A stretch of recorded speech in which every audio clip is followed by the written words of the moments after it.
కోల్కతా అత్యాచార ఘటనపై సుప్రీంకోర్టు కీలక ఆదేశాలు జారీ చేసింది. ఎఫ్ఐఆర్ నమోదులో జాప్యంపై సీజీఐ ప్రశ్నలు సంధించారు. ఆటోస్పీలో ఇది హత్య అని స్పష్టమైందని, ఆ తర్వాత ఎఫ్ఐఆర్ నమోదైందన్నారు. గురువారంలోగా అఫిడవిట్ దాఖలు చేయాలని సీబీఐని సీజీఐ ఆదేశించారు. జాతీయ స్థాయిలో టాస్క్ ఫోర్స్ ఏర్పాటుకు నిర్ణయం తీసుకోవాలన్నారు. డాక్టర్ల భద్రతపై టాస్క్ ఫోర్స్ సిఫార్సులు చేయనుంది.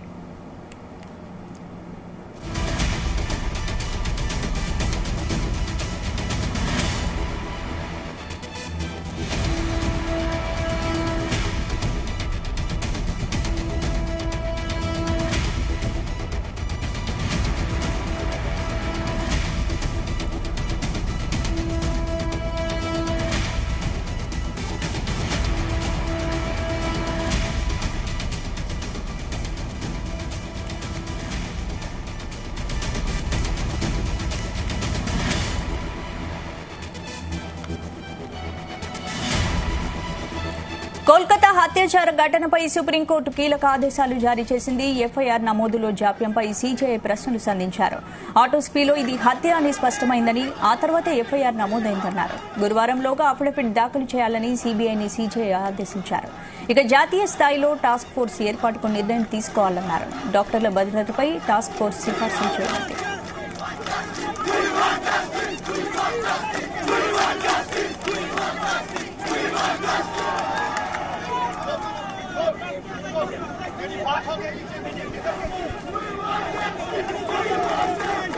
ఇదే అంశానికి సంబంధించి మరిన్ని అప్డేట్స్ మా ప్రతినిధి శ్రీచరణ్ అందిస్తారు. శ్రీచరణ్, స్పందన ఆర్జికర్ కళాశాల జూనియర్ డాక్టర్ ఉదంతంపై సుప్రీంకోర్టులో కీలక వ్యాఖ్యలు చేశారు. అయితే పశ్చిమ బెంగాల్ ప్రభుత్వం తరఫున కపిల్ సిబల్ ఈ కేసును వాదిస్తున్నారు. అయితే జస్టిస్ చంద్రచూడ్ కీలక వ్యాఖ్యలు చేశారు. సీజీఐ దేశవ్యాప్తంగా వైద్యుల భద్రత గురించి మేము ఆందోళన చెందుతున్నాము. కోల్కతా ఘటన ఒకటే కాదు, మహిళా వైద్యులతో సహా అందరు వైద్యుల భద్రత గురించిన ప్రశ్న.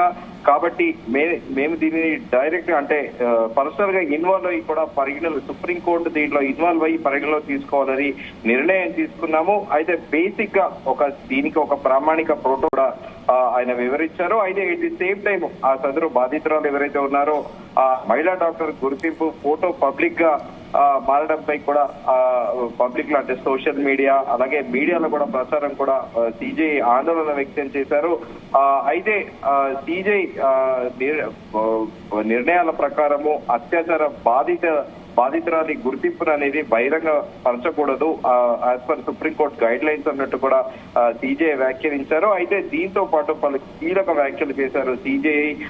ప్రిన్సిపల్ మొదట ఆత్మహత్యగా చెప్పడానికి ప్రయత్నించారని మా దగ్గర ఒక నివేదిక ఉంది అంటూ కూడా కీలక వ్యాఖ్యలు చేశారు సీజీఐ.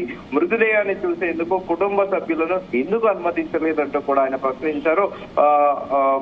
పశ్చిమ బెంగాల్ తరఫున కపిల్ సిబల్ వాదనలు వినిపిస్తూ ఆరోపణలు అసహజ మరణం కేసుగా నమోదు చేయబడింది అని కూడా ఆయన సీజీఐకి తెలపడంతో సీజీఐ మళ్ళీ ప్రశ్నించారు. ఎఫ్ఐఆర్ లో హత్య ప్రస్తావన ఉందా? ఇది చేయలేదని భావిస్తున్నాము. అసలు ఎఫ్ఐఆర్ అనేది రిజిస్టర్ అవ్వలేదు. సో దీనిపైన దీన్ని మీరు సహజ మరణం అనేది ఎలా అంటారంటూ కూడా కపిల్ సిబల్ ప్రశ్నించారు. ఈ ప్రిన్సిపల్ ఎందుకు ఎఫ్ఐఆర్ నమోదు చేయలేదంటూ కూడా సీజీఐ కీలక వ్యాఖ్యలు చేశారు. అయితే అల్లరి ముక్కలో ఆసుపత్రిలో ప్రవేశించి ఆసుపత్రి ఏదైతే విలువైన హాస్పిటల్ కి సంబంధించిన మెషినరీస్ కానీ మిగతా సాంకేతికత కూడిన వస్తువులను వాటన్నిటినీ కూడా వాళ్ళు దాడి చేస్తే ధ్వంసం చేస్తే ప్రభుత్వం ఏం చేస్తుంది? పోలీసులు ఎందుకు చర్యలు తీసుకోలేదు? ఆ ఘటన ఎక్కడైతే బాధితురాలు రేప్ కి గురైందో హత్యకు గురైందో అక్కడ ఈ గుంపు ఆసుపత్రిలో ప్రవేశించి ధ్వంసం చేస్తుంటే సాక్ష్యాలు తారుమారయ్యేలా అక్కడ సిచ్యువేషన్ ఉందని కూడా సీజీఐ కీలక వ్యాఖ్యలు చేశారు. అయితే దీని మీద ప్రత్యేకంగా ఒక నేషనల్ టాస్క్ ఫోర్స్ ని ఏర్పాటు చేస్తున్నాము. ఇది దేశవ్యాప్తంగా అన్ని ఆసుపత్రులలో పనిచేసే వైద్యులతో పాటు సిబ్బంది కోసము డైరెక్షన్స్ ఇస్తుంది, సూచనలు సూచిస్తుందంటే కూడా సీజీఐ కీలక వ్యాఖ్యలు చేశారు. వైద్యుల భద్రత విషయంలో ఎలాంటి విఘాతం కలబోదని దేశవ్యాప్తంగా ఉన్న వైద్యులను కోరుతున్నాము. ఖచ్చితంగా వాళ్ళందరికీ కూడా భవిష్యత్తులో భద్రతకి ఎలాంటి ఇబ్బంది ఉండకూడదంటూ కూడా సీజీఐ కీలక వ్యాఖ్యలు చేశారు. అయితే ఎఫ్ఐఆర్ నమోదులో జాప్యంపై కూడా సిఐ పలు ప్రశ్నలు కూడా సంధించారు. ఆటోస్పీలో ఇది హత్య అని కీలకంగా స్పష్టమైంది. రాత్రి 11:45 తర్వాత ఎఫ్ఐఆర్ నమోదైంది. ఆసుపత్రి ప్రిన్సిపల్ తో పాటు ఆర్జేకార్ మెడికల్ కాలేజ్ ప్రిన్సిపల్ అలాగే ఇతర సిబ్బంది ఏం చేస్తున్నారంటూ కూడా సిజేఐ ప్రశ్నించారు. అయితే ప్రస్తుతము ఆసుపత్రిలో జరిగిన విధ్వంసం ఏదైతే ఉందో అది మొత్తం state law and order issue పైన కూడా ప్రశ్నలు లేవనెత్తుతుంది అంటూ కూడా ధర్మాసనం వ్యాఖ్యానించింది. అయితే దీనికి బాధ్యత పూర్తిగా రాష్ట్ర డీజీపీ వహించాలంటూ కూడా ధర్మాసనం పేర్కొంది. అయితే శాంతియుతంగా నిరసన చేస్తున్న ప్రజలను పశ్చిమ బెంగాల్ ప్రభుత్వం టార్గెట్ చేయకూడదని, మేము దాని మీద స్పెసిఫిక్ గా కన్సర్న్ ఉన్నామని, అలాగే శాంతియుతంగా నిరసన తెలిపే హక్కు డాక్టర్లు, లాయర్లు, సామాన్య ప్రజలకు అందరికీ ఉంది అంటూ కూడా ధర్మాసనం కీలక వ్యాఖ్యలు చేసింది. ఈ ఘటనపై దేశవ్యాప్తంగా కూడా వైద్యుల భద్రతపై పెద్ద ప్రశ్నలు లేవనెత్తుతుంది. వైద్యులు రాత్రి పగలనకుండా కూడా పనిచేస్తున్నారు, వారికి భద్రత కల్పించాలి. వైద్య సంఘాలు కూడా మనం చూస్తున్నాము కొద్ది రోజుల నుండి నిరంతరం డిమాండ్ చేస్తున్నాయంటూ కూడా సిజేఐ కీలక వ్యాఖ్యలు చేశారు. ఆసుపత్రి ప్రాంగణంలో జరిగిన విధ్వంసము ఘటన ప్రస్తావిస్తూ అటువంటి పరిస్థితులలో రాష్ట్ర యంత్రాంగము శాంతి భద్రతలను భవిష్యత్తులో ఎలా కాపాడుతుంది, ఇది జరగడానికి రాష్ట్ర ప్రభుత్వము పోలీసులు ఏం చేస్తున్నారు, ఎవరు అనుమతించారంటూ కూడా సిజేఐ కీలక వ్యాఖ్యలు చేశారు.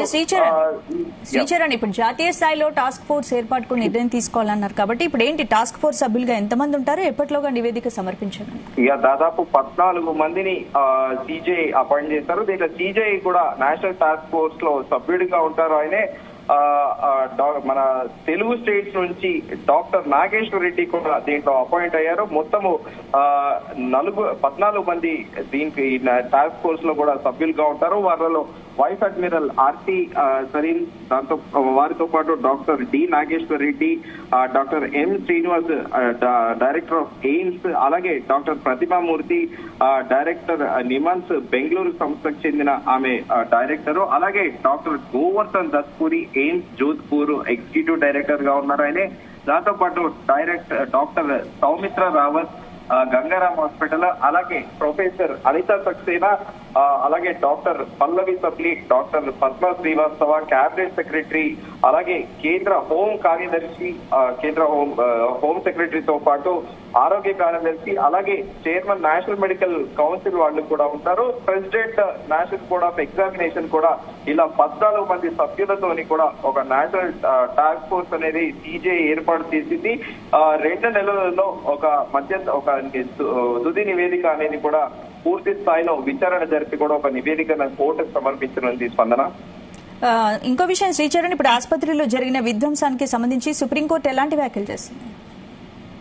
ఇది లా అండ్ ఆర్డర్ ఇష్యూ, శాంతి భద్రతలను కాపాడడంలో పశ్చిమ బెంగాల్ ప్రభుత్వము చాలా అలసత్వం ప్రదర్శించిందని, అసలు దీనికి కారణం డీజీపీ అని కూడా ధర్మాసనం పేర్కొంది. డీజీపీ అంత అలసత్వంగా ఎలా ఉంటారు, అసలు మొదట ఎఫ్ఐఆర్ ఎందుకు నమోదు చేయలేదు, ప్రిన్సిపల్ ఎందుకు ఆయన ఇన్వాల్వ్ అవ్వలేదు, ఎఫ్ఐఆర్ నమోదు చేయాలని ప్రిన్సిపల్ ఎందుకు ఆలోచించలేదంటూ కూడా కీలక వ్యాఖ్యలు ధర్మాసనం చేసింది.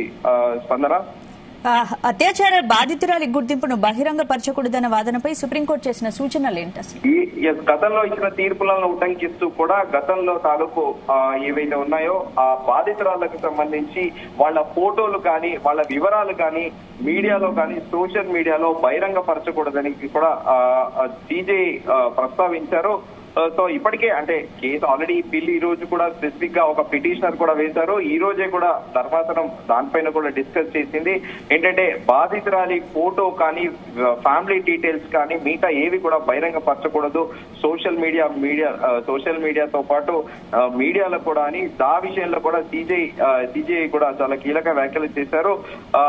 పాత దాని ప్రకారము రూల్స్ అండ్ రెగ్యులేషన్స్ ప్రకారము ఖచ్చితంగా కూడా అత్యాచార బాధితురాలి గుర్తింపును అనేది ఆమె డీటెయిల్స్ అనేవి బహిరంగపరచకూడదంటూ కూడా సిజేఐ వ్యాఖ్యలు చేశారు. స్పందన, రైట్, థ్యాంక్ యూ శ్రీచరణ్.